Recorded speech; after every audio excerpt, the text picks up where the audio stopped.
All right.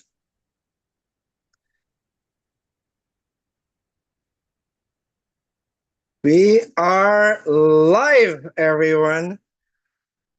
Welcome to Poetry Festival Singapore, and this is Spill the Tea. And with us today are editors and publishers who will walk us through the secrets of the publishing and editing process. And we're very excited to have these people around. Please also join us if you're watching this on our YouTube channel at Poetry Global Network. And also, we'll be streaming live very, very shortly at Poetry Festival Singapore Facebook page. Hello, everyone. Good morning, good afternoon, good evening. I'm Lakan, and I'm a poet. I'm from the Poetry Global Network, and I'll be your host for today. And I'll be introducing our panelists, our wonderful, wonderful people from different parts of the world. And starting off, let's have the beautiful Fenbel from Mayari Literature, right there. Say your hellos, people. Good morning, good afternoon, good evening to everybody. Right. And also with Man Matters online journal, Malakai Edwin Vethamani. Hi, nice to be here, guys. Fantastic. And of course, we have Mark Fishbein from PGN Publishing. Hi from Chicago, everybody. That's truly global. I mean, it's a British publishing house, but our editor coming from PGN Publishing is from Chicago, right there. And also we have Jorge Enrique Gonzalez Pacheco, who is part of the process and has experienced submissions from different parts of the world, joining us from Spain, but hails Yes. from Cuba and was from the United States, also very global. Hi, everyone. Good afternoon, good evening. Thank you for inviting me, having me here. Lakam and Eric. Fantastic. Okay, and of course we have to give our thanks to the director of Poetry Festival Singapore, Eric Tinsay Valles, for giving us this platform. Thank you, Eric. Thank you very much, Lakan, and all of you. It's a lovely rainy night here in Singapore. Let's have that. Let's have that rain inside the cup, and we will be drinking the secrets of what makes poems get published. So we'll be waiting also for Fran Gutierrez Falcon from Dentro de Ediciones. Hopefully that he will be joining us very, very soon.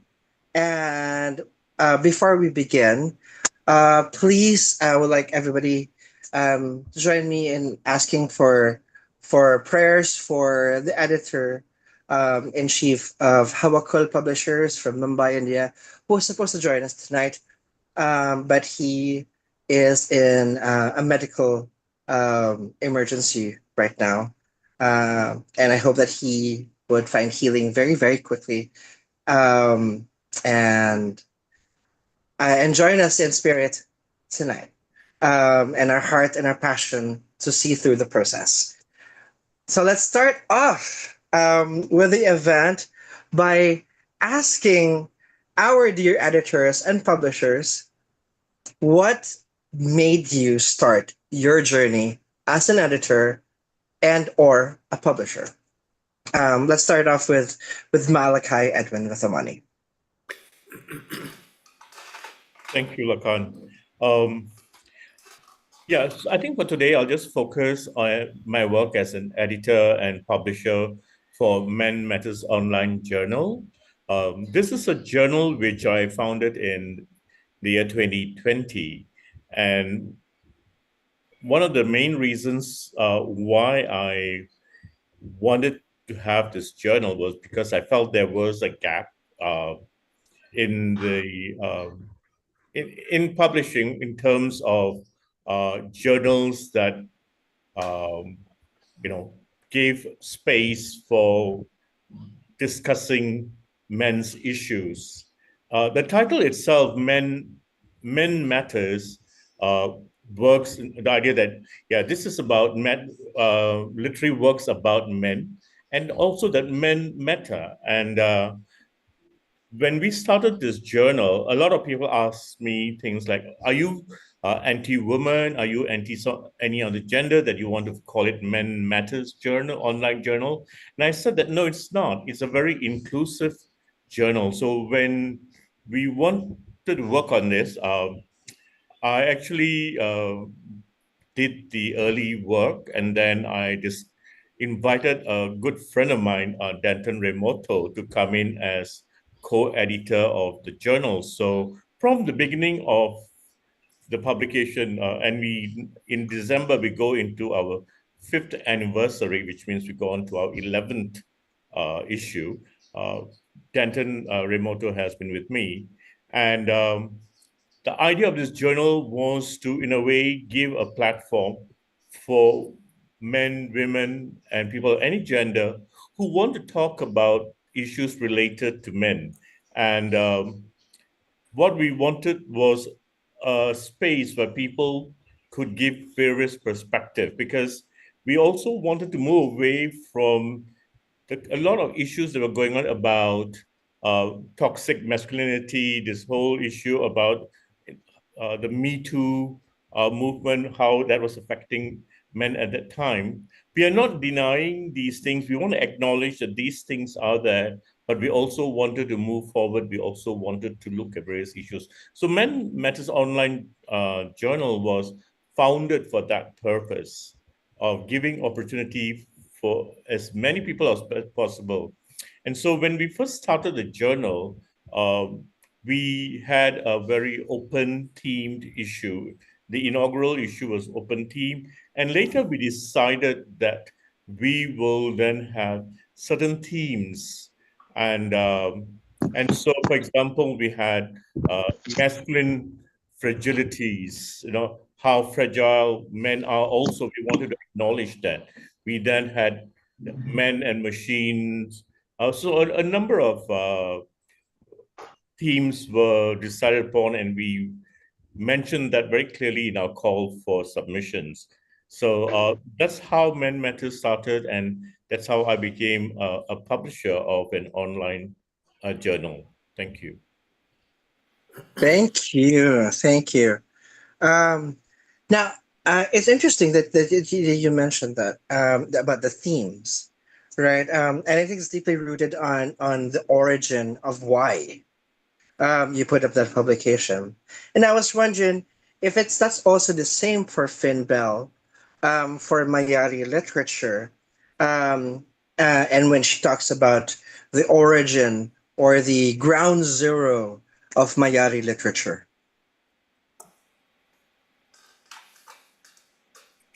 Good morning again, everybody from the San Francisco Bay Area.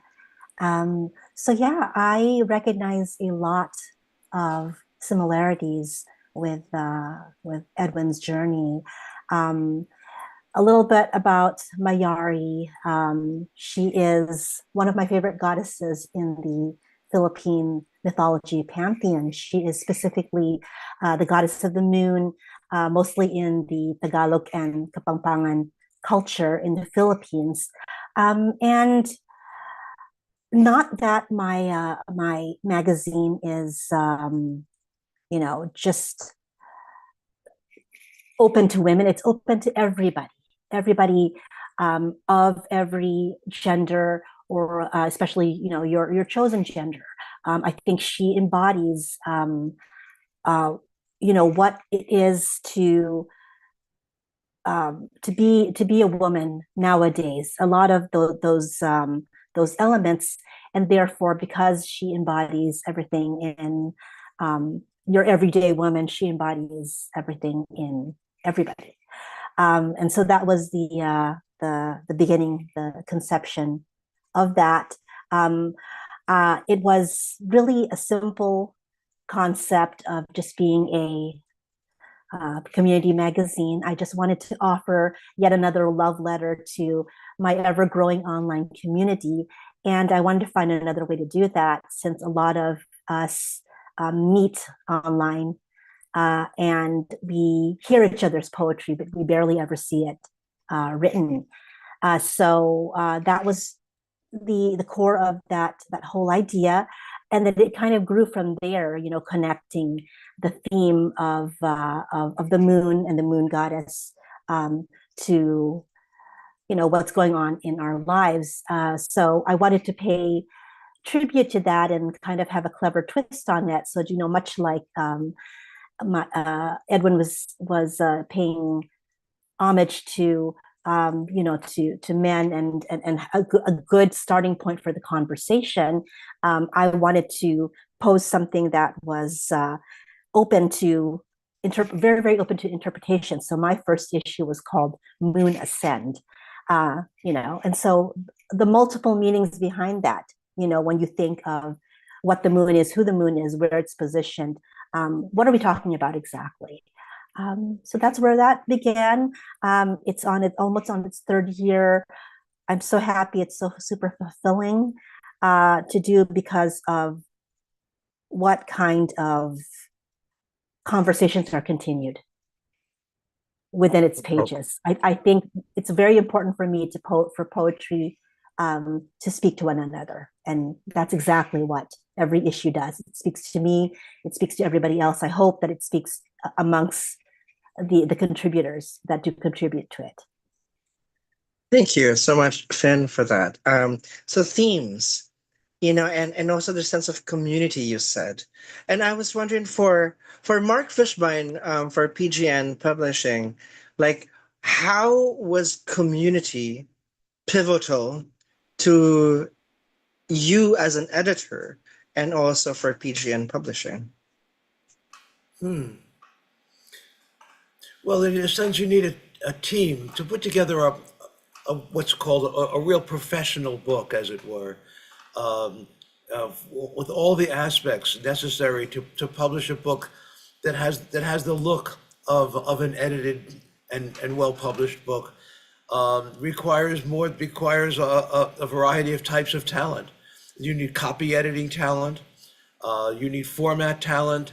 Talent in order to make the cover proper, and also the talent. And then there's also the talent, the editorial talent of the content. People who are going to be, looking at the actual text itself, and asking questions about it.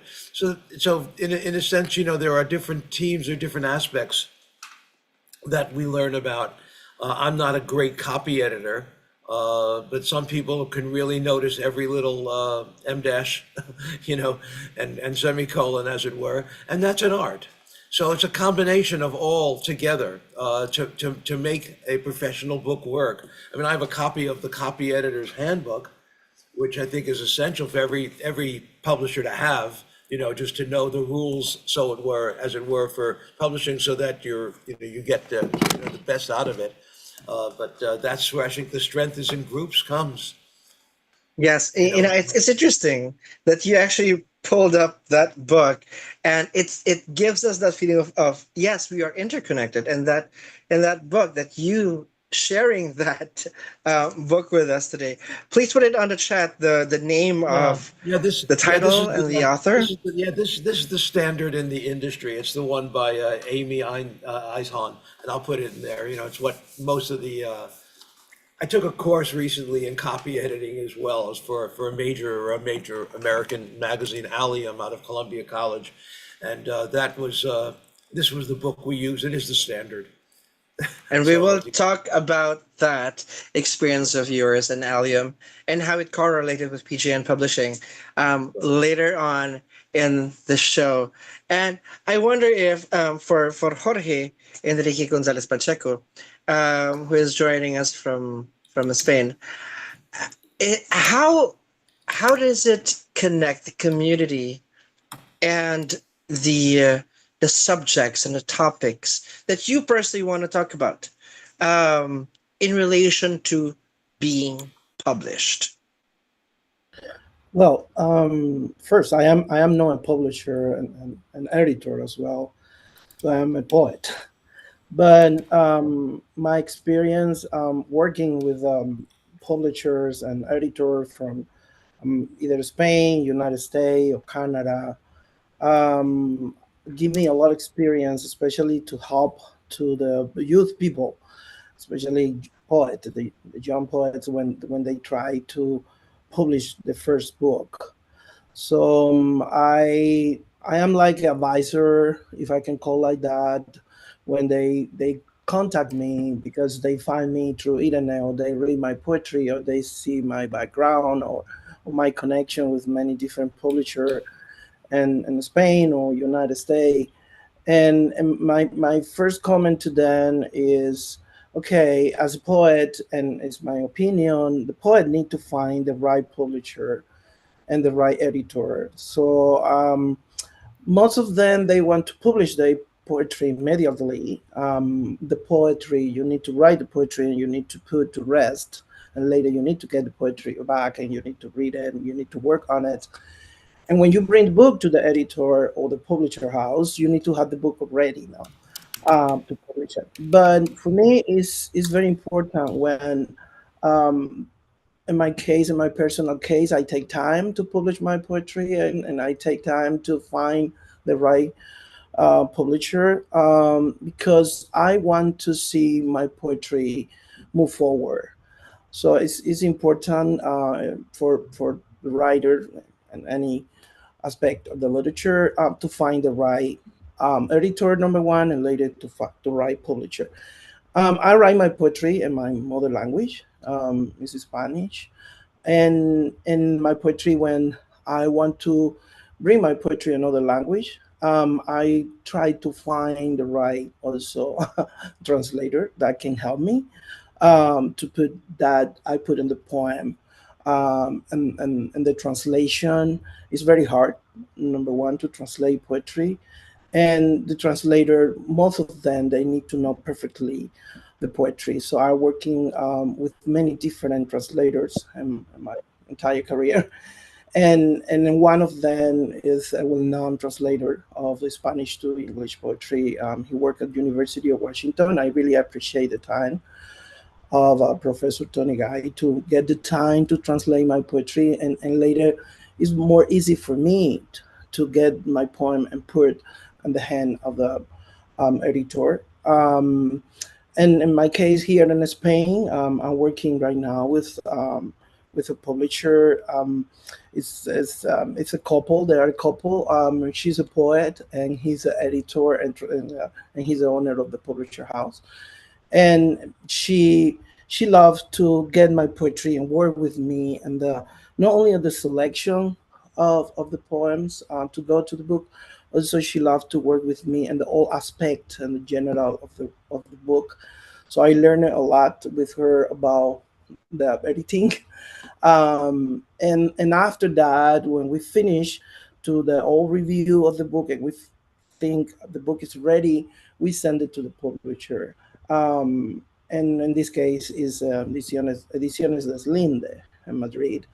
But the Ediciones das Linde, they have many different chapters. They publish poetry, they publish narrative.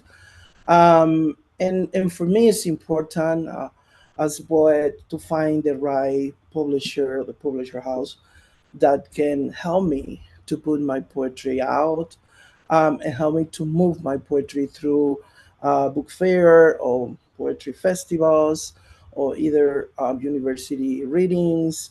So because sometimes when you publish your book and the house publisher and the house publisher have other priority, not only poetry, your book go to the shelf, and you need to buy books or you need to get your books and you need to start to move your book by yourself.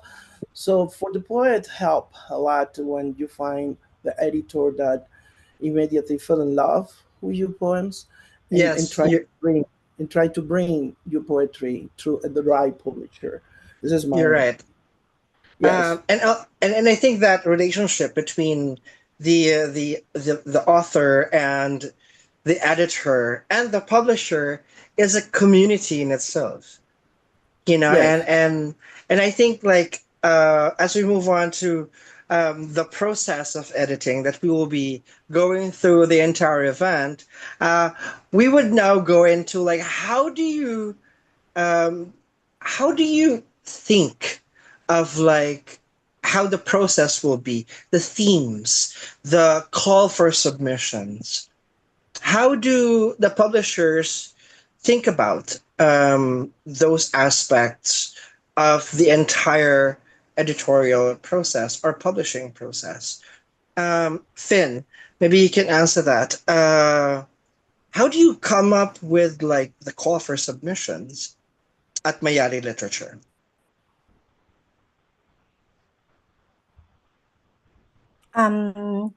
So the call for literature is pretty standard. I didn't really delve into it, um, with much thought when I first, started the the magazine, thinking that it would be something that would be seasonal or a one-off or seasonal.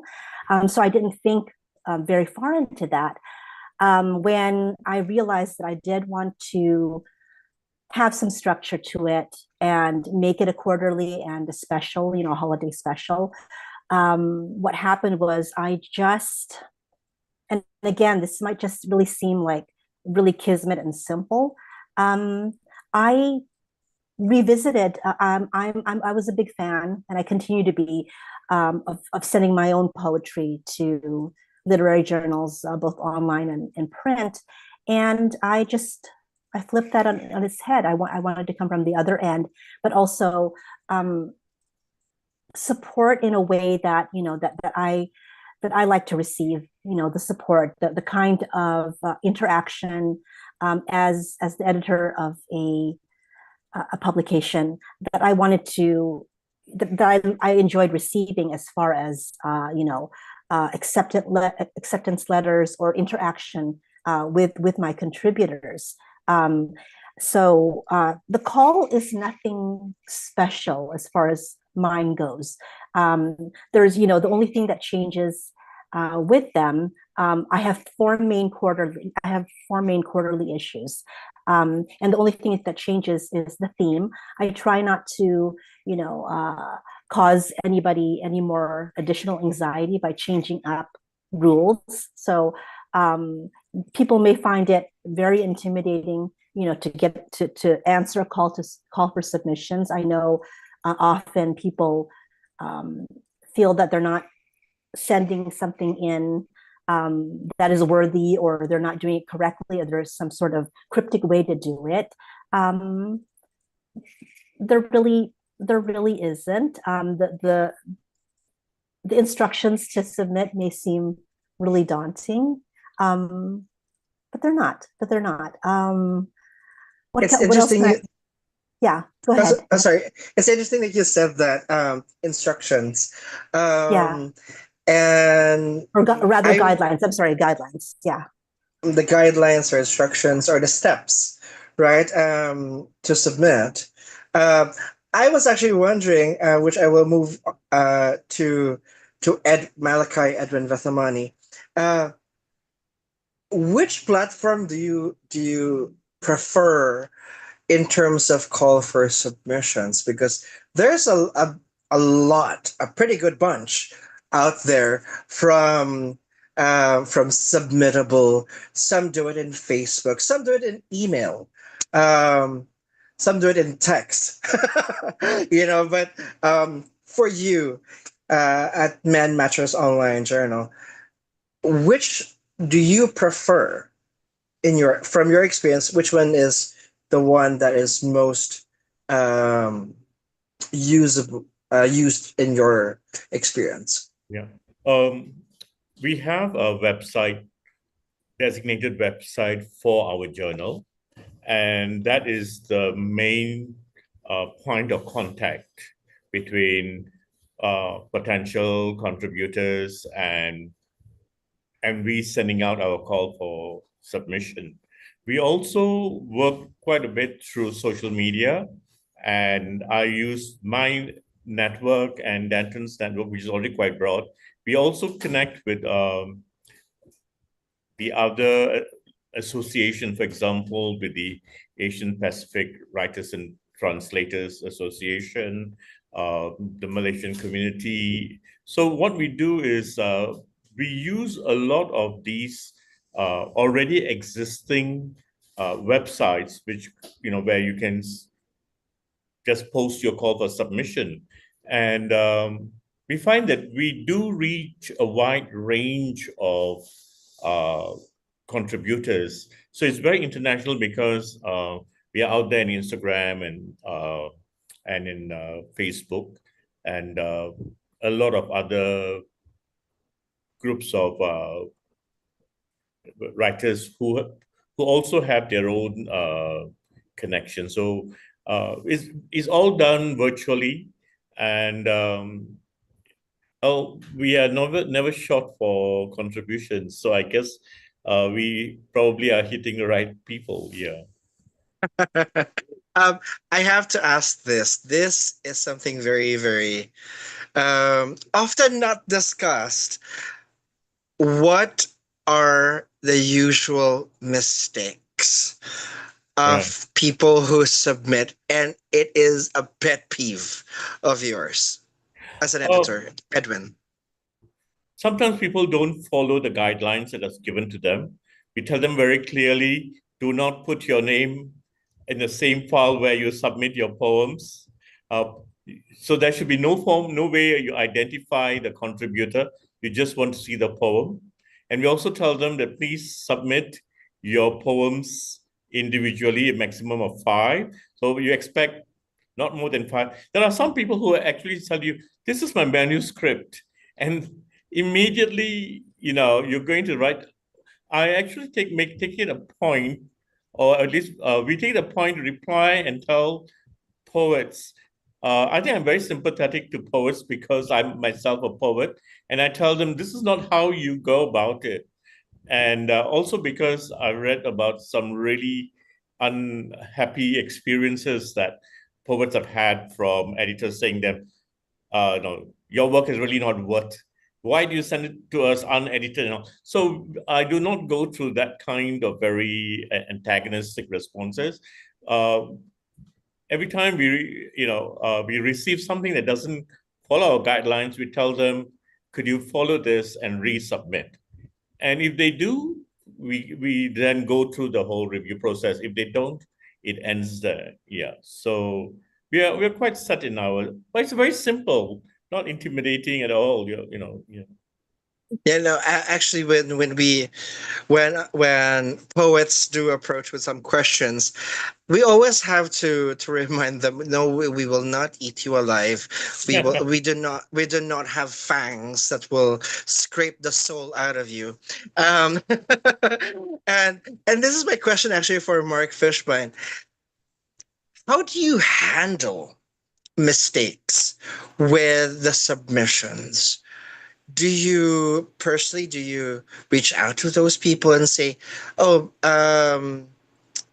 it's just 5 poems, not your entire repertoire, or like the font is not Times New Roman 0.12, how do you handle that at PGN Publishing or at Allium? Well, for me, the way Allium handled it was a little bit different because they had a group of 15 or so graduate students and an editor looking at every piece. So it actually didn't get passed into that. If it was too long or was just impossible to read for whatever reason, the editor didn't even present it. So that's the first kind of thing. But as far as myself is concerned, I guess it depends on the publishing it depends on the publishing and what you're doing. I just published, for example, it's a phrastic book with photographs and poems, And there were a couple of people that sent in things that the resolution was too low. So I wanted to print it, but I was asked first, just to get me a better picture, or to make sure that the pictures were public domain and could be used, and little things like that. That was just a little, each individual project will of course offer its own This one had a lot of problems because you were working with ekphrastic and you were working with imagery and poetry and all the rest of it, which was unusual. But most of the time it's mostly a collection. And I guess it depends if you're asking for a collection of 40 to 60 pages and somebody sends in 120 pages. I mean, you have to just be kind and everything else. As far as sending out an individual letter to each person, sometimes depends on the quantity of submissions that you've had. Of course, if you've had Right. like that, you can have a form letter. We don't prefer form letters, but if you have that many submissions, you might want to send a nice form letter out. Otherwise, it's nice always to give a personalized letter. We liked your work, however, maybe a couple of sentence comment about it. Yes, thank you so much about that, Mark, and also Edwin. So, people, if your publisher or the publication you will submit is asking you for 100-word bio, please Oh, yes. do the word count. Because Bio. they Bio is do. very important. Yeah, the bio was something discussed in often. Very important to give the right bio for the right publisher. It's just difficult to. You have to do a little research into that particular thing that you're trying to get published in, or in order to know that you have the right goods for it. and Yeah. all that. Thank you for. Yeah, and also we tell them quite clearly, give a short bio of so many words using a third person narrative. Some people don't know what a third, and and I say this is, and please give us information. Don't write another poem about your bio in your bio. Some people think that that's the time to in a way to glamorize themselves, but basically the reader wants to know who the poet is after having read the poem. So therefore, that's the function of the bio. And so, Oh, yeah, so I think sometimes they think, let me be creative, and it really then makes me think, do I want to publish this person's poem after all? So yeah. But I normally tell them, can we follow guidelines, please? And the number of words is, sometimes we have some very experienced writers, and they give you a page taken from God knows where. And because they're so well published, and you do want to publish them, but we want them to respect the fact that every contributor gets 100 words. And maybe if you could say, for further information, here's my website or something, that could be there. So we could go find out more about them. But so it's not just the new emerging writer who sometimes has a problematic bio. It's also the well-published poet who gives you his whole career, and you just can't have that in under contributors' notes, because we want every contributor to feel that he is equally represented when it comes to talking about himself or herself. Yeah, thank you. wow. This is so interesting because I love it when editors get comfortable. They smile, and then they don't go with the editorial look of like, I did the expectation of a lot of people about editors and publishers are like, so we are also human beings too, and Mark earlier mentioned about the importance of finding the publisher that you could align with. So Jorge, Enrique Gonzalez Pacheco, like Jorge, how about you? Like, how was the process? What did you feel when you finally found that publisher? Were there any signs that you were looking for? Well, when I find the right publisher, I'm feel so happy because it's important for the poet to find the, number one, the editor that connect with your poetry and feel emotion when read your poetry, and also give you advices about your poetry and how they can put the poetry in your book to send it later to the publisher. I love to work either with an editor, with a publisher. Is they are two different person most of the time. I love to work with a designer of the cover designer of my books. I love to work with the editor and everything respect to the book. So I love to work on the chapter. Sometimes we have arguing because they say, "Oh, you put these 10 poems as the first part of the book, but I think these 10 poems need to go in the middle or need to go to the back at the end."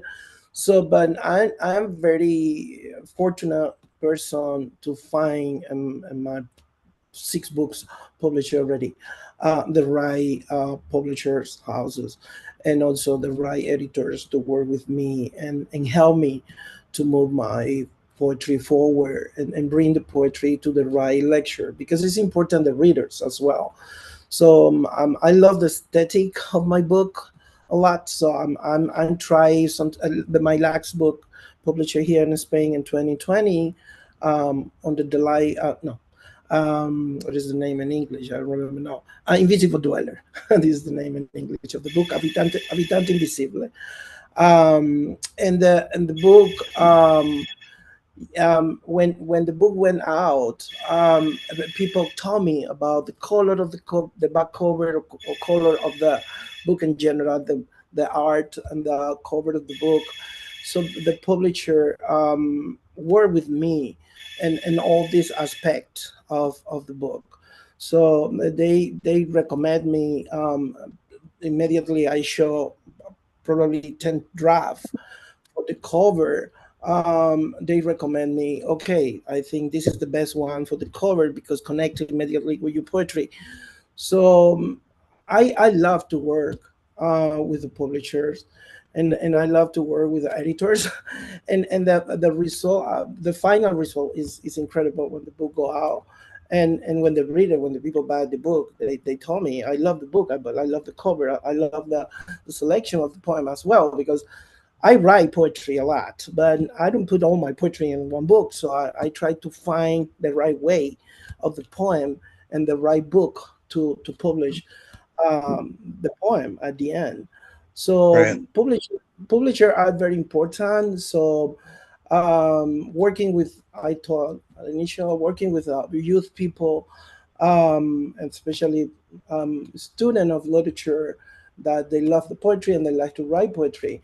When they come to me and say, I want to publish my first book, what can I do? And I advise them about especially publisher first. And I say, well, you can edit the book, you can work on everything related, but you need to find the editor, a professional editor, because this is a work like another one. And these people, they will help you to create a beautiful book, a beautiful poetry book that connect immediately with people, That's with the true. poetry.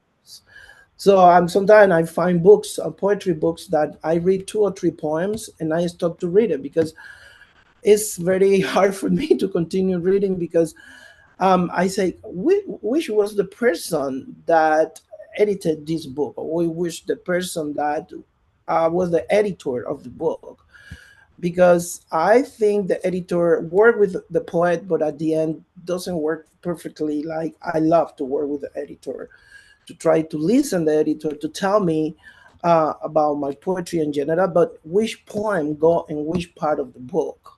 Mm. And this is Right. important for Now, poet. And yeah. now, actually, you know what? I wanted to actually ask earlier. I hope that your phone got answered. Uh, because- and speaking of that, I was wondering, with the ring of deadlines, I have to ask this question. Okay, publishers and editors. I'm Is sorry, it it's the phone true? out. It's, No, it's okay. I But respect you. for editors and publishers here, is it true that most writers are natural procrastinators and submit at the end of the submission period? Anyone? Finn, please, I can see a smile.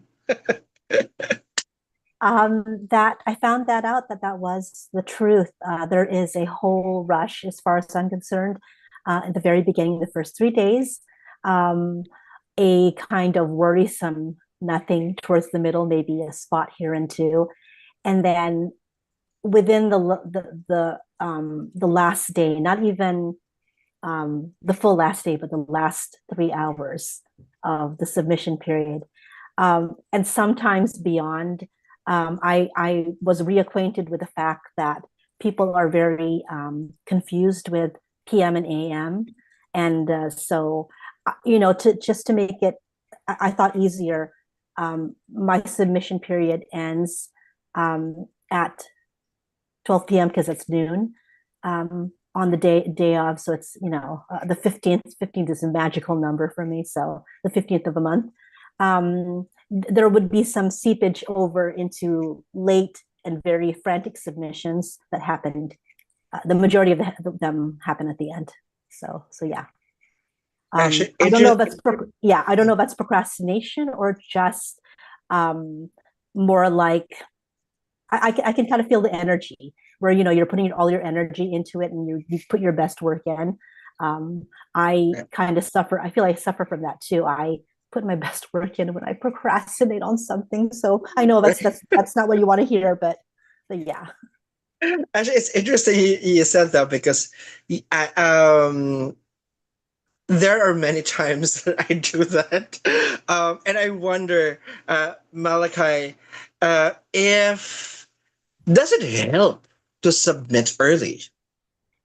Well, I think it does because when you submit your work early, it also means that your work gets sent to reviewers early. And one of the things we do is on receiving a contribution or a submission, there's a first round where we decide before we send to a reviewer. We go through the poem and then ask ourselves, do we think this should go to the next round of reviewing? So if it's an outright rejection, then we do write to the contributor and say, thank you, but we're not able to use your work this time. If we are accepting it, then we tell them rather early too, we are now going to send it to the next round of reviewing. And sometimes when a work comes in early and is reviewed early, and if there is need for rewriting, we then get back to the contributor. This doesn't get to happen later on if it comes in late, because then there's a rush, there's also an increase in submission. And very often we tell the reviewer, at this point, we are only accepting work which is ready for publication, and there's no time for any kind of correspondence. And therefore, I think that contributors should know that if they submit early and if the journal does have this leeway of early reviewing and therefore feedback and a possibility of reworking minor work. I often tell young poets, if you're submitting something, get it edited first. Make sure it's ready for publication, because editors are not actually going to spend time reworking with you. It's almost ready to go with very, very minor changes. Yeah. So I think that's something to bear in mind. So if you send in your work rather late, then chances are you do not get the benefit of an early reading. Yeah. Thank you.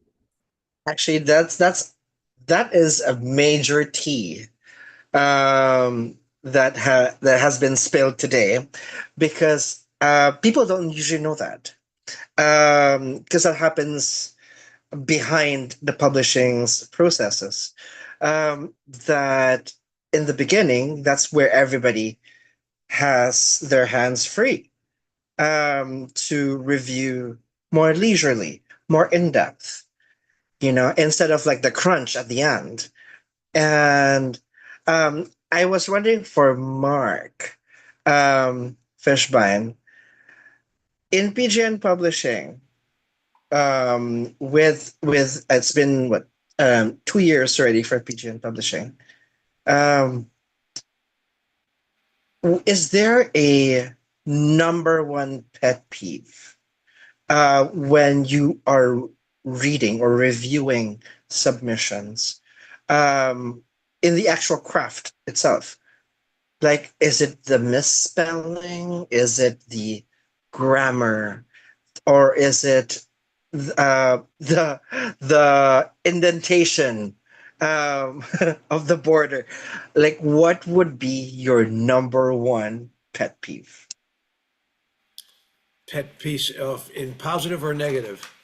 Pet peeve, negative, like negative, like Oh, I suppose it's I guess it has to do with consistency. If I'm noticing a poet is presented me something which is a continuous of consistencies in terms of the little grammar and spelling and kind of basic kind of stuff which shouldn't be there, that is not there on purpose. It's obviously done as a result of not of not having it properly edited. That's, I guess, my biggest peeve. You could tell right off, in a sense, to some extent, as we say, you can tell the level of a tennis player when you get on the court, and you just start hitting the ball around, and you can tell a lot of things. That you could tell, a musician from a couple of love. It doesn't take very long to see the level of the musician, and it's the same with us poets. After a while, you read so many tens of thousands of hours of poetry, you can immediately notice a voice that's in control of itself, and a voice that's that's still not that mature and maturing. So sure. Actually, for people who do not, people do not know this, that for the season 2 of PGN Publishing, we have reviewed close to 4,000 pages of poetry in just a span of like 2 months, which was insane. and we love poetry, but I wonder, is there a ceiling, a quota? Is there a saturation level as an editor or a reader in the submission period? Finn.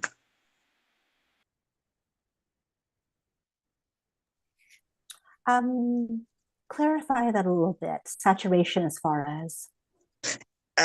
as reading poetry, like for example, being bombarded with reading 4,000 pages of poetry in 2 months, and you have to read it more than once. Mm-hmm. Like, does it get like there's a Filipino word called umay, which is like a overstimulation of senses.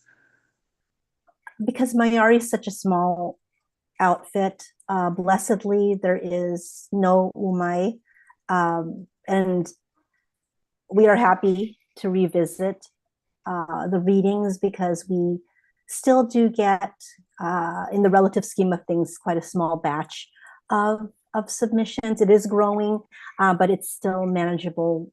We're rereading them and reacquainting ourselves with it is still a joy. What can kind of bring a sense of maybe numbness to reading something is, and I think this more answers another question that was posed previously, where there was not really attention to detail or respect, so to speak, for what the theme was. So what was submitted was just whatever was in the moment for the poet. And they kind of wanted to obliquely fit it in. They say, or they, they're trying to say that it obliquely it fits in the theme, but then it's just, maybe some mention of maybe a word that was in the theme, but it had no association to the actual theme itself, if that makes any sense.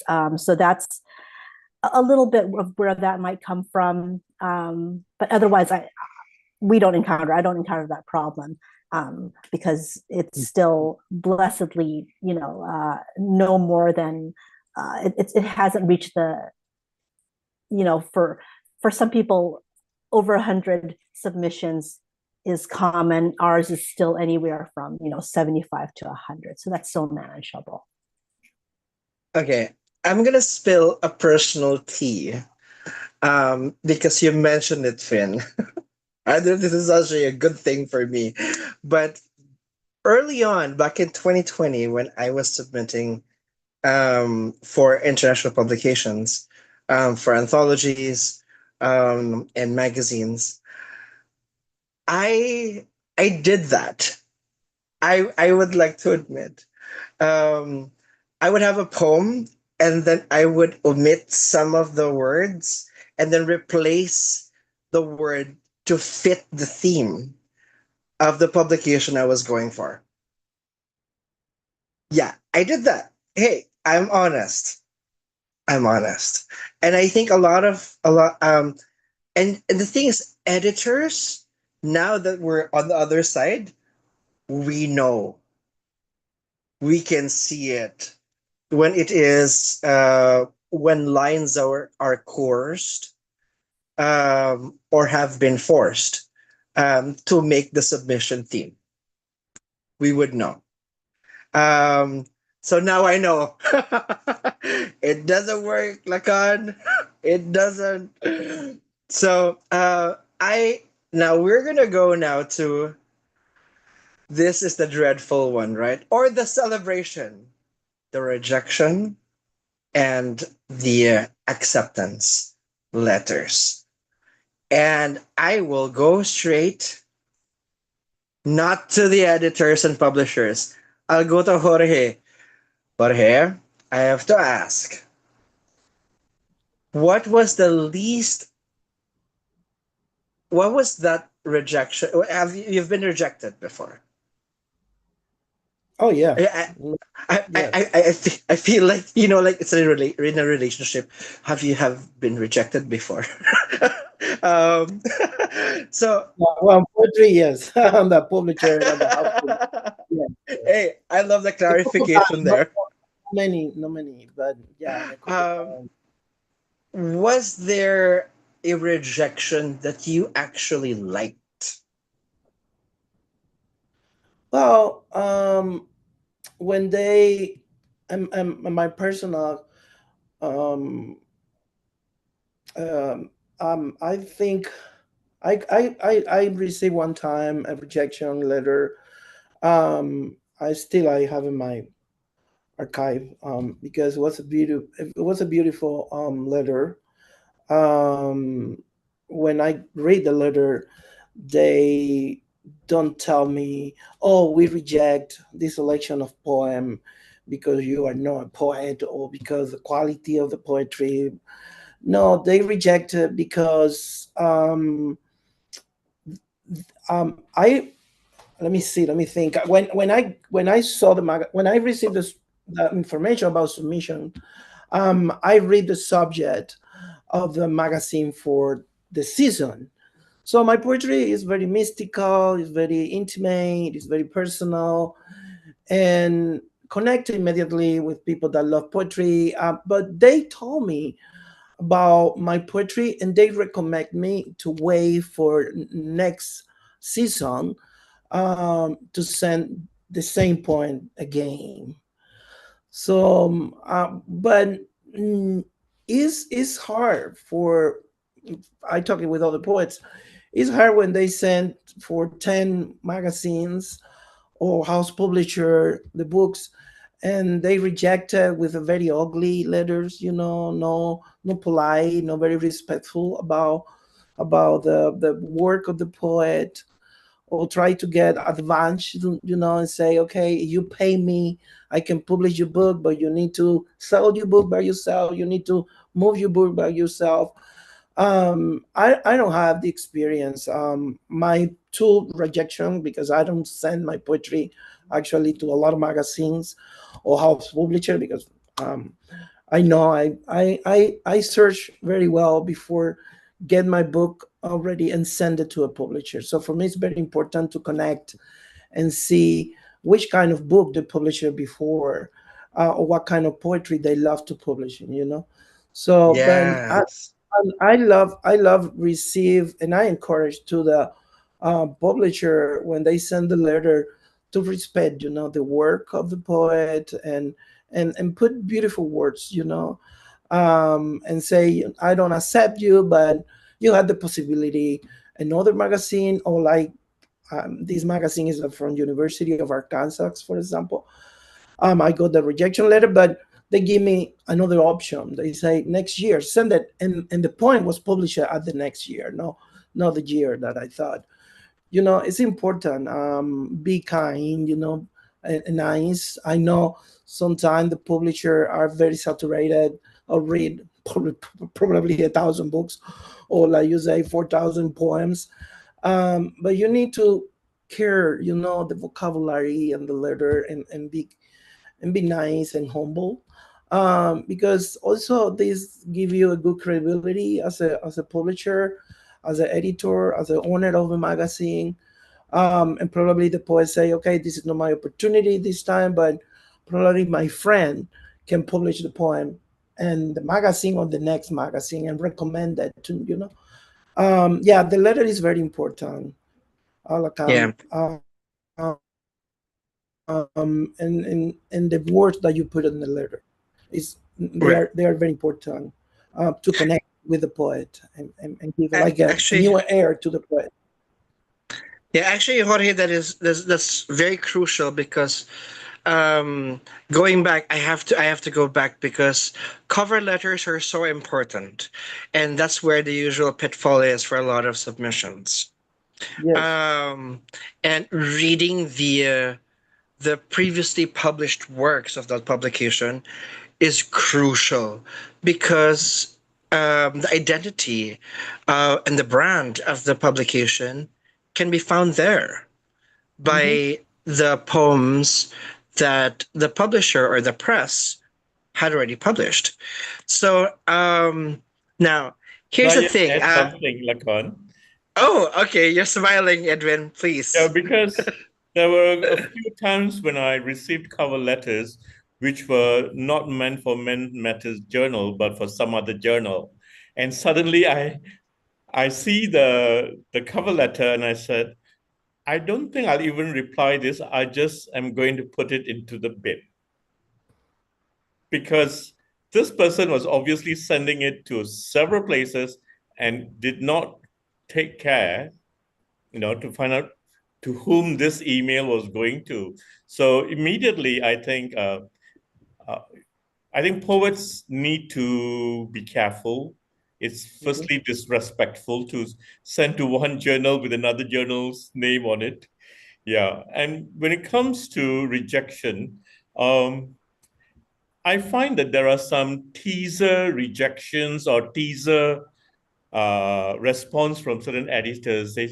There was once when, as a poet, I received a response saying, "You are in the last 15 shortlists for to be whether your work will be published for the forthcoming issue, and we will come back to you in a week's time to say whether your work will be in that issue." So I think that seems a little unkind, unnecessary suspense.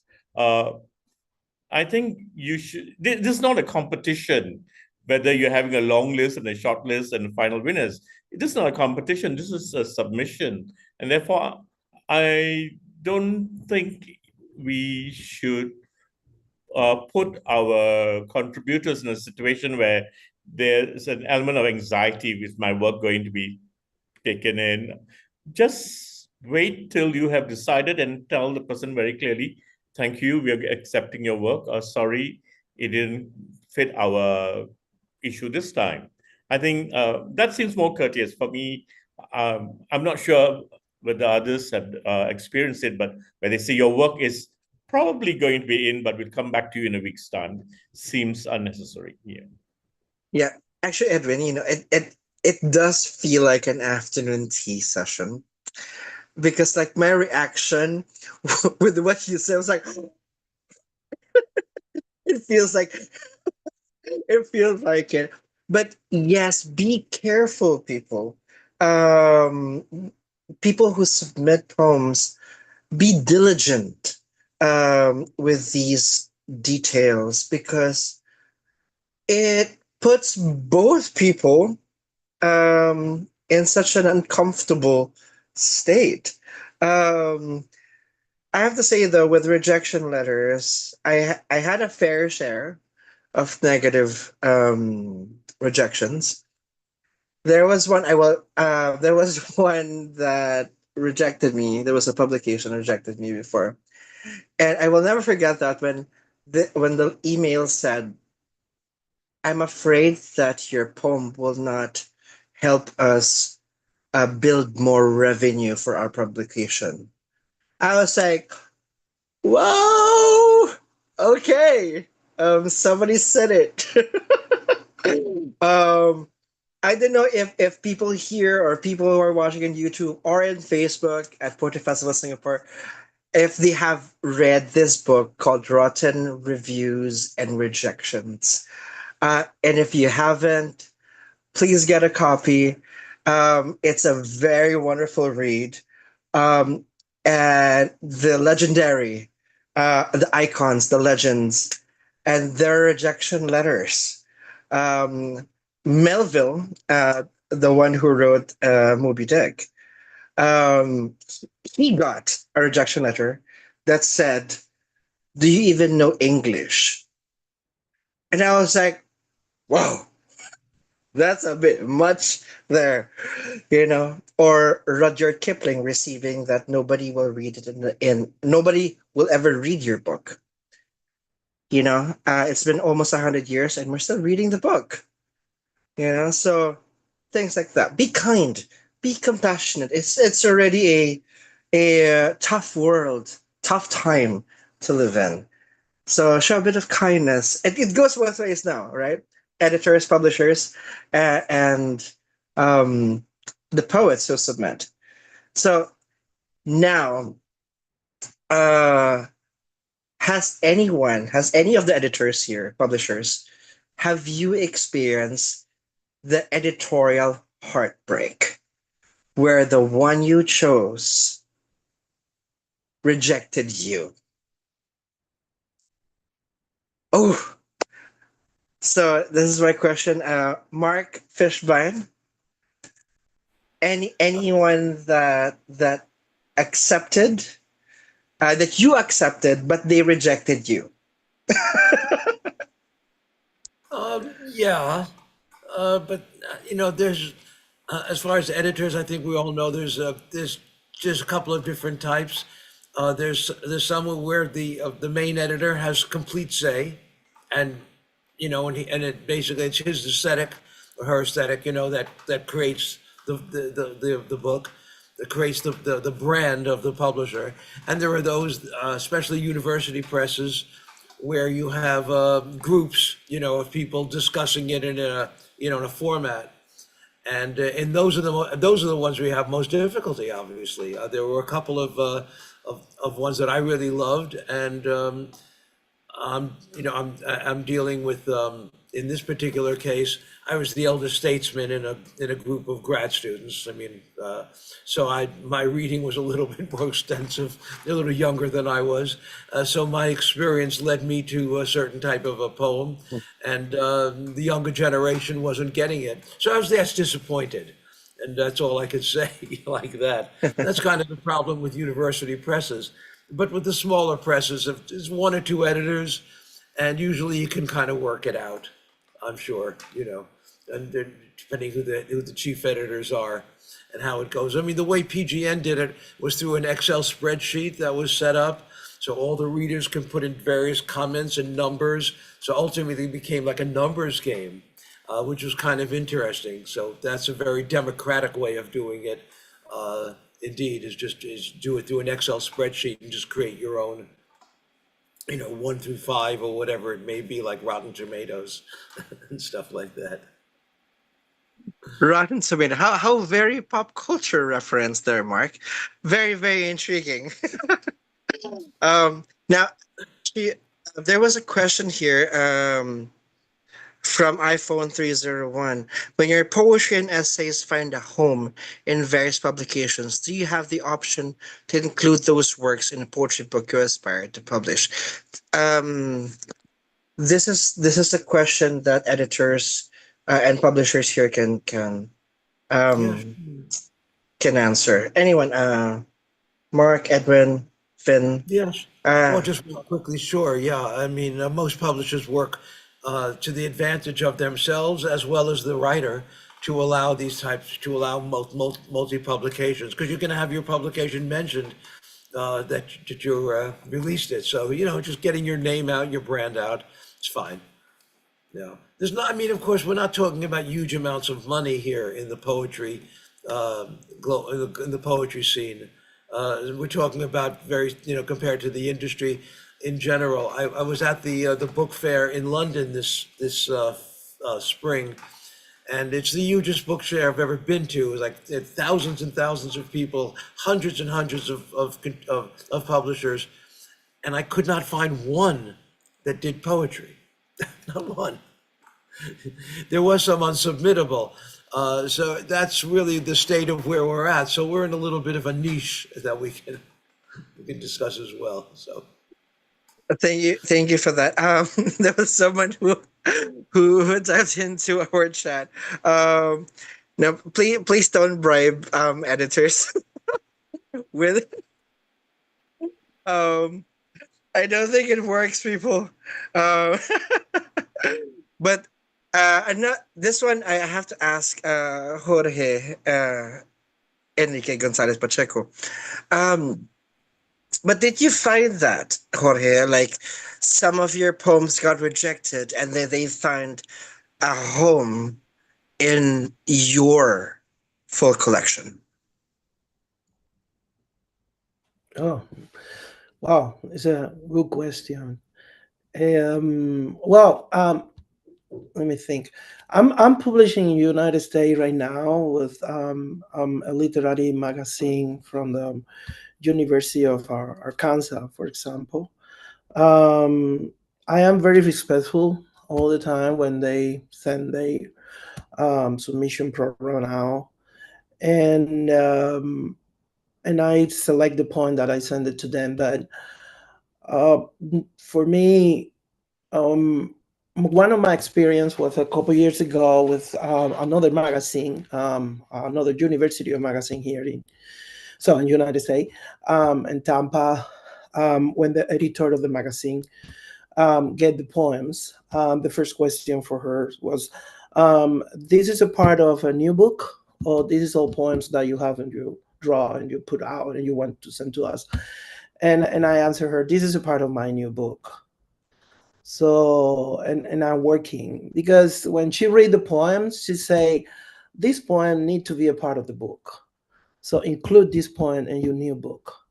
So sometimes the editors, or not the publishers on the other side, but the editors, they have the vision, after reading probably 4,000 poems of many different parts of the world, when they find good poems for their magazine, they recommend to the poet to work on the book and try to start to write a new book and publish these new poems that they will be published later in the magazine and the new book.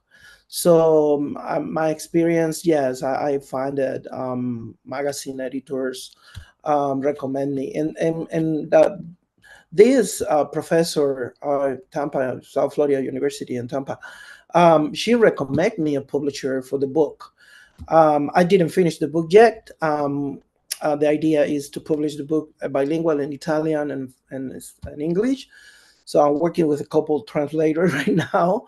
I am not fluent in Italian, so but with a great idea from her to encourage me to get this poem and put in the book, and publish a new book. And for poet, I right now here in Spain, I have a poet and that I helping him. He published his first book in April, and I wrote the prologue of the book. The book is only in Spanish, and I push him to continue writing, and now he published around 4 poems in a magazine in this University of Arkansas. And the editor of the magazine asked him for the new book as well. So and he come to me and say, "Hey, she told me about if I have a new book." Say, yeah. I think the good editor, when they love the poems or when they love the poetry that they publish on the magazine, they encourage you, the poet, to continue writing and also to continue publishing. Right. Yes, and The that's it. the This is rela- great.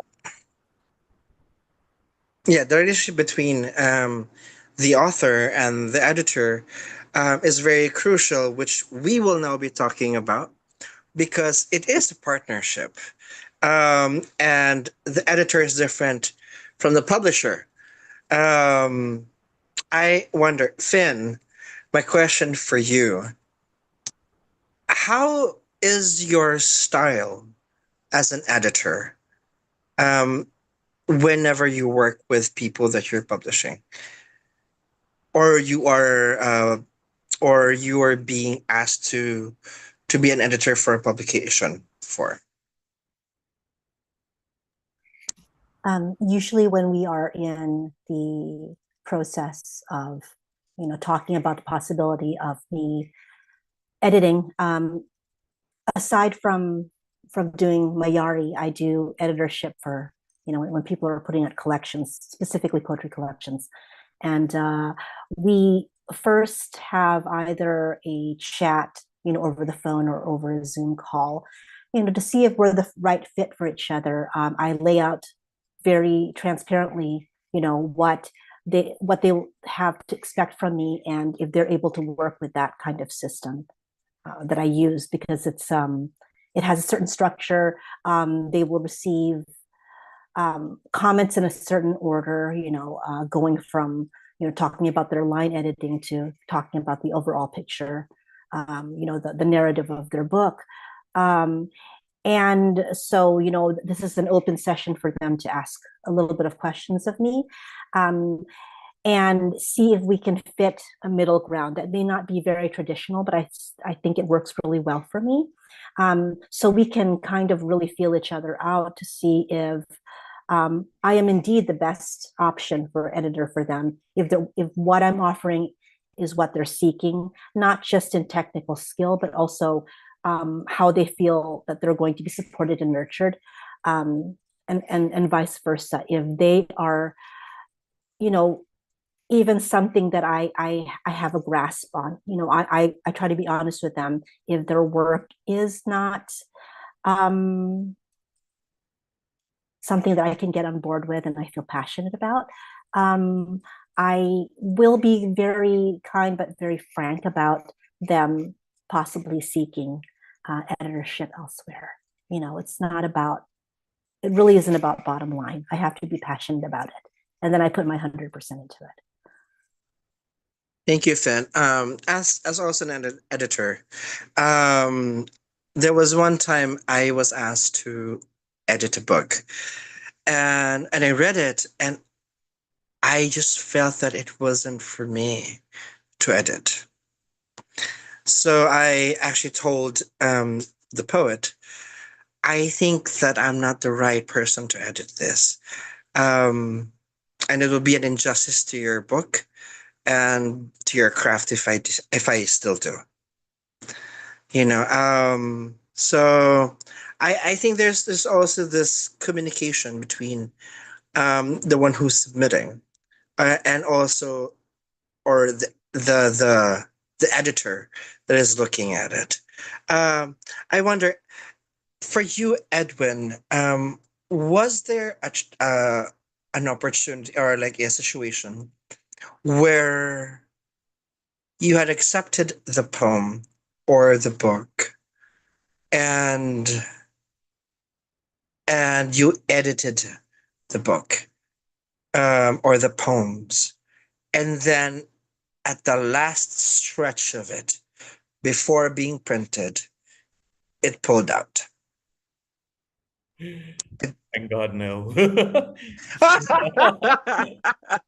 Thank God, yeah. no. Firstly, I do very little of that. I have not edited uh, someone's single volume of work.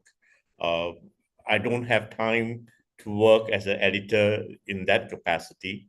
Much of my editorial work has been either for my journal or for certain publications where I had put out a call for submission, like the one we did earlier this year for Contours of Him, where I was the editor of a volume of poems about men.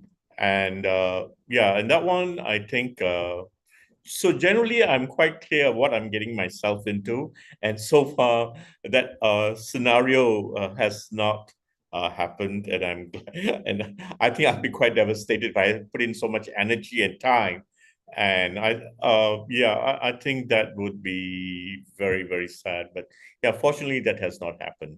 But what does happen sometimes I do have submissions that come in for the journal, because we do allow for you know, for contributors to submit simultaneously to other journals.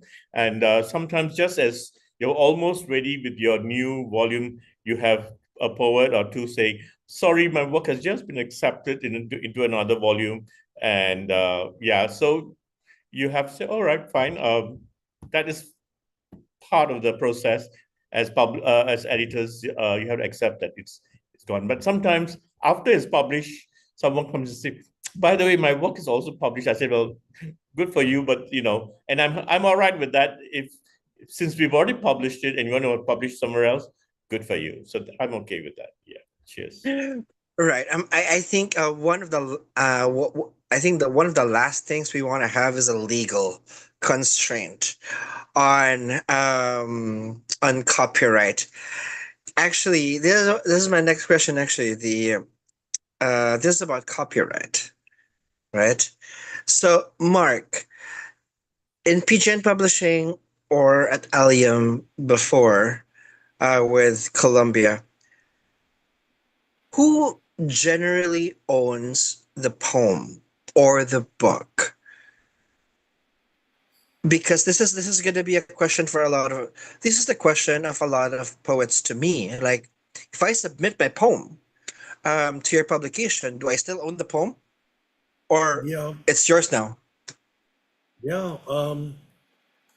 Generally not. I mean, depending on the publication, but in university presses and all that, once you accept the poem, you're accepting the fact that it will not be published elsewhere without their permission. You do no longer own that poem, as it were.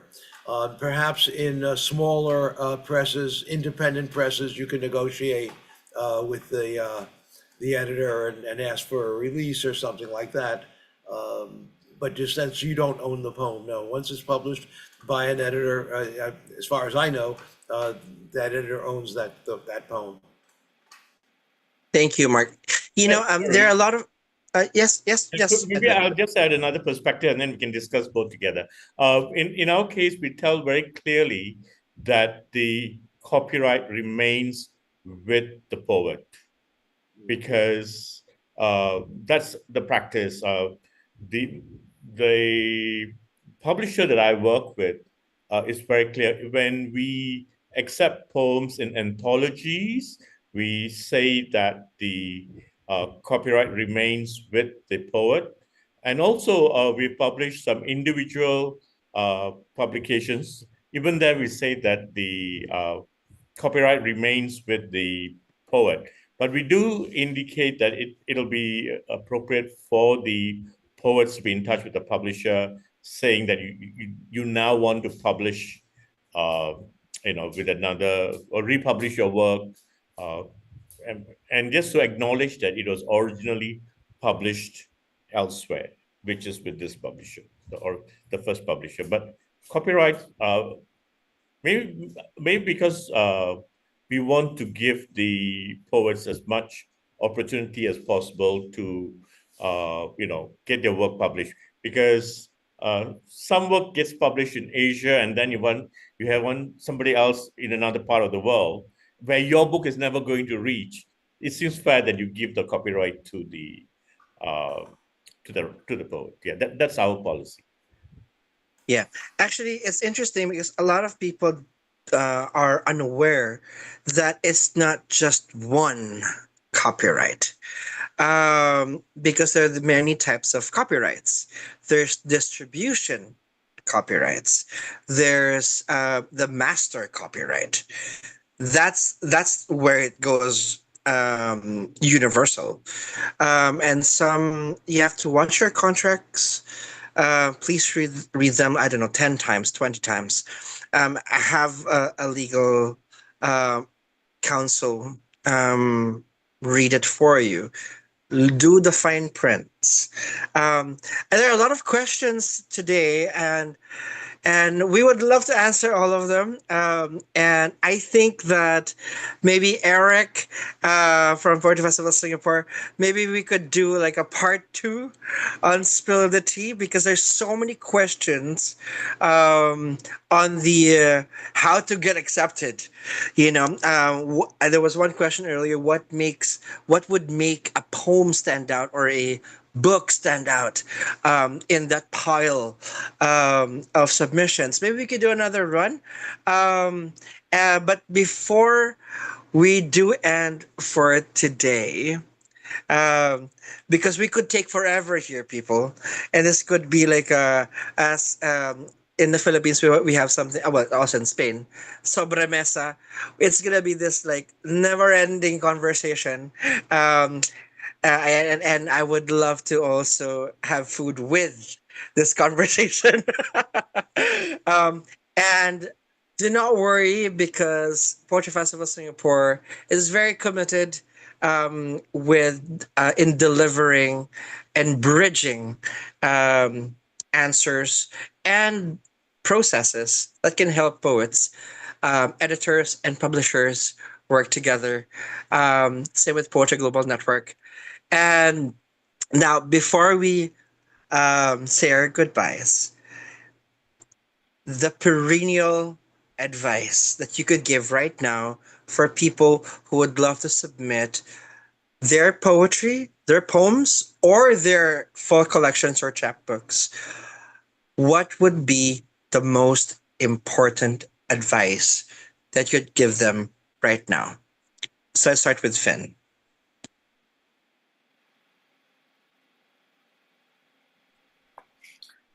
This is not really out of the box, and I think we visited this earlier in the program. It is really do your research. See if the publication is the right fit for you, if it aligns, with your outlook on what you're trying to say within your poetry.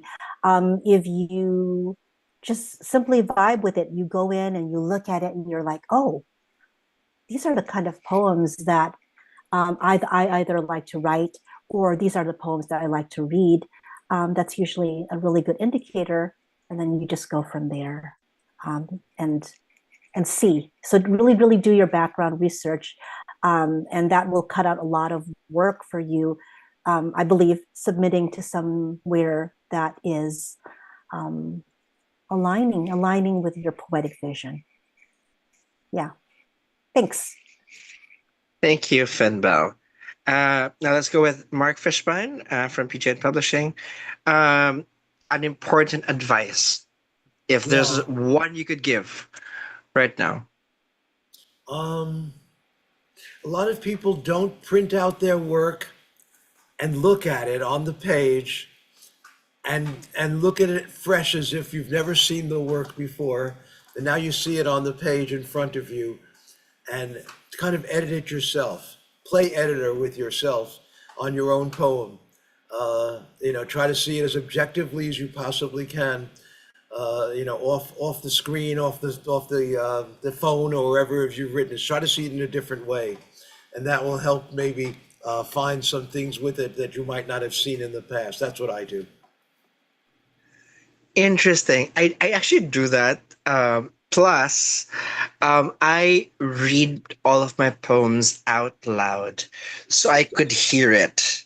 Well, yes. So, but it's true. Like there's something about like holding the paper, holding the poem in your hand, and see it with fresh eyes. Thank you so much, Mark. I didn't expect that actually from you, but wow, that was very very interesting. Thank you so much, Mark. Malka Edwin Vatamani, your crucial advice for today.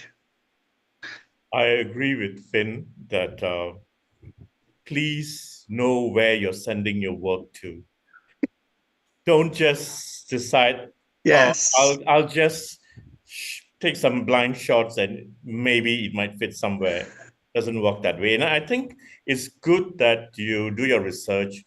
Look at what kind of poetry that has been accepted as part of this, especially if you are submitting to a journal which has many issues. So you know the kind of poetry that would be accepted. And I think, and more importantly, make sure your work has been edited. I often tell poets, Yes. have beta readers, have friends who would give you honest, response to your work, and make sure that at least the grammar is right. We can, because that's the first thing that the minute you read and you get put off by bad language, typos, gross errors. Those things should never reach the journal editor. Yeah. And you said something which I was going to say also, that it's good to read your poem aloud. Poetry is meant to be read aloud, and therefore read aloud and see that what you have on paper sounds well as poetry. The whole feel of the intonation and the rhythmic feel of poetry should emerge. Yeah. Thank you. Yes. Thank you so much, Edwin. One of the reasons why I love reading my poems out loud is I know if I'm losing my breath in a line. It's like, wait, this line is so long. I will die before I reach the second line. So like it kind of like it's a litmus paper Yeah, and test. certain So sounds don't go together so well. yeah, yes, that's true. Oh wow. Now, Jorge Enrique Gonzalez Pacheco, like as one who submits and also has been published, what would be your advice for the people who want to get their poems and their poetry seen and experienced and published? Well, my advice is like Mark say, like Erwin and other fine say, it's important to read the poems loud or the collection in general. When I'm finished my books, I try to read it totally. And when you feel strong enough, and you find the right editor and the right publisher, send it. So don't feel because for you is good and you read it and you feel strong enough after read the book and say, okay, I can send that right away. I recommend to read the book loud, and probably you think the book is ready to send it to a publisher house or editor. Try to editing do poetry too. This is very good that Mark say, but in my case, I love to put the book to sleep. Probably 2 or 3 months. When I forget the poems, I get the book already back and I read it loud again. And probably in this second or third reading, tell you are ready to get the book and send it to a publisher to submit to publishing house and see what they answer. But it's important to take the time. Poetry, you need to write your poetry and don't put immediately, don't show your poetry immediately. Yeah, you finish. So you need to take your time to show your poetry. So especially the young people, they write a poem and they want to send immediately to the publisher. I say, no, take your time. I have a teacher at the university in my country in Cuba when I was at the University of Havana. She was a great poet. She's right now one of the classic Cuban poet in the Hispanic literature. And she most of the time told me, when you write a poem, put on the table, forget the poem, get the poem back, and try to fix the flower. So, and when you feel the flower is done, don't touch most of the flower. It's my recommendation, it's my advice. So finish the poem, finish the book, and put to sleep, and get back and read loud, and see if you feel good when you work, and try to send that to the publisher. Thank you so much, Jorge. Now, where can they find your work that they might want to publish, Jorge? My books. So well, right now my books you can find them Amazon around the world, or here in Spain, or in United States through probably Barnes and Noble. In Singapore and Amazon, they're selling one of my books. I found it. So they are in Spanish. I try to work with the translators. No, it's easy sometimes to find the right translator to put the right touch and the poem. And I am lucky to have a good translators, but because I work with them a lot, and because of that, probably my poetry in English, people love it. The English speakers, when they read it, the Anglo, like they say in United States. And yes, I recommend to find an Amazon by now. Yes, do check out Jorge Enrique Gonzalez Pacheco. Gonzalez is with a Z, people. Yeah, Gonzalez. Okay, it's just that my TH is coming out, So, um, yes, do check out his craft and his poetry. Check out him on Amazon. And thank you for joining us today, Jorge. invited Um, me. No, and thank you. I know we will be seeing you tomorrow, Tomorrow, because yeah. tomorrow is Bottoms Up at Poetry Festival Singapore. It is our fourth year with Poetry Festival Singapore, hosted by CP Mays. And this time around, we have partnered with the Ireland Funds. And we have poets coming from Ireland, from Egypt, from the United States, from Singapore, to the Philippines, and many other countries. There is an open mic that's going to be happening right after the showcase. So please come and listen, experience, and share, and take those shots of poetry. Tomorrow at Bottoms Up, that is 8 p.m. Singapore, or that's 1 p.m. London, and that is 8 a.m. New York. So, okay, try to do like the time zone calculations in my head. So, now I know, Finn, you have your links. Please promote Mayari literature with everyone who is watching this today.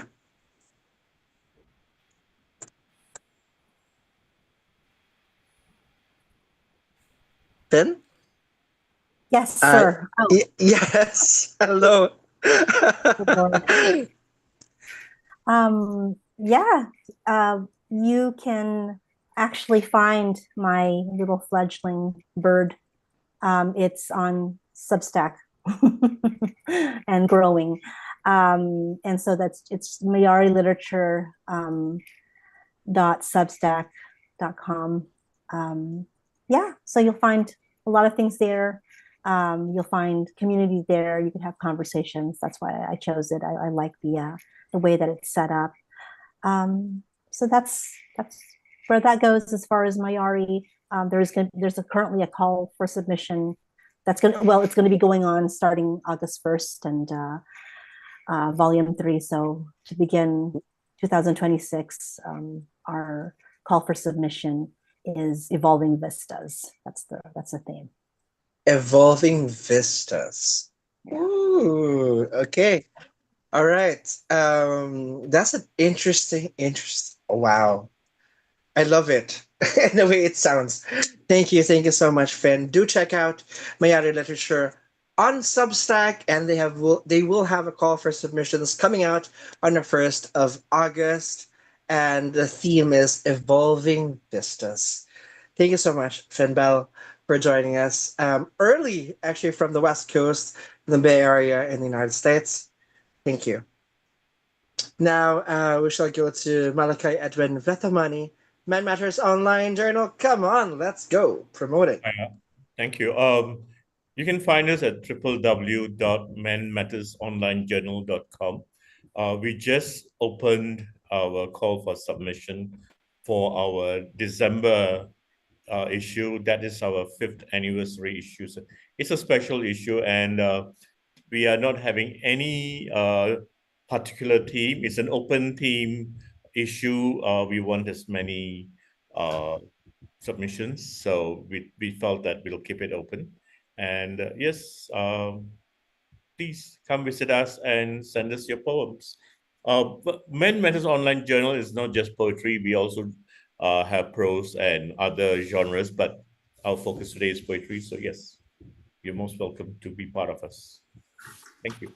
All right. Thank you so much, Malachi Edwin Vethamani, for Men Matters Online Journal. And it is based in Kuala Lumpur in Malaysia. And do visit the website. The call for the 5th anniversary is out. It's going to be such a wild year ender for you, Edwin. I hope that we are encouraging people to submit. And hey, take a chance, risk, and have those poems be seen. And finally, we have Mark Fishbein from PJN Publishing. Please promote, because I know that you will be promoting our new book, our new anthology out. Go for it, Mark. Yeah, well, as I mentioned before, this is an anthology, a Frastic anthology, done with black and white images and poems, 13 different poets.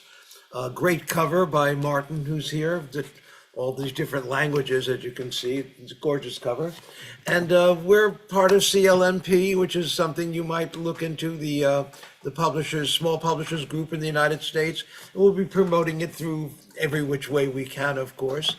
And as far as our regular collections, we currently have some collections we're editing, we're in the process of, come out in the fall, in the early winter, 3 different collections, which I'm glad to be part of. They're all part of PGN Publishing, one of thousands of publishers in the United States, Poetry Global Network. You can see us all on the website, which Lacan is a part of, and so is Finn. So it's a great honor to be there as well. Thank you. Thank you so much, Mark. And of course, with PGN Publishing, do watch out also, because before this year ends, PGN Publishing will be releasing 3 full collections and chapbooks, and they are in the editorial process already, which is an exciting time in the entire journey. So thank you so much again, Eric Tinsay Valles from Poetry Festival Singapore. Oh my goodness.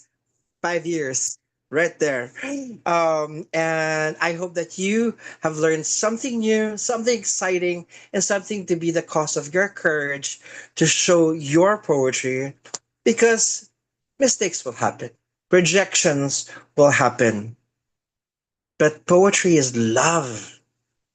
So you risk for it, and you're ready you get your heart broken from time to time, but you will still love.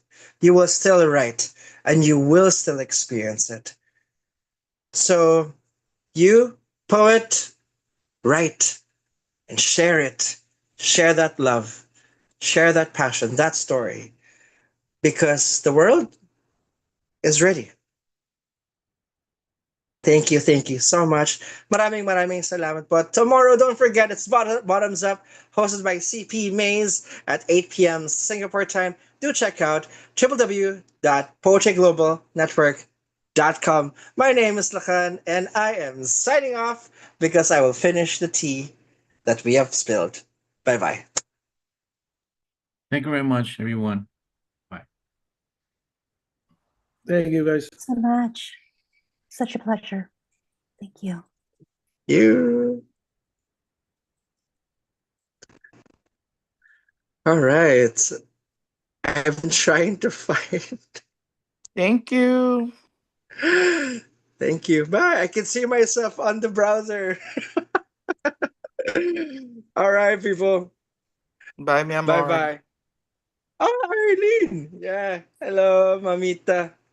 Mi amor. We'll talk later. Yes, please.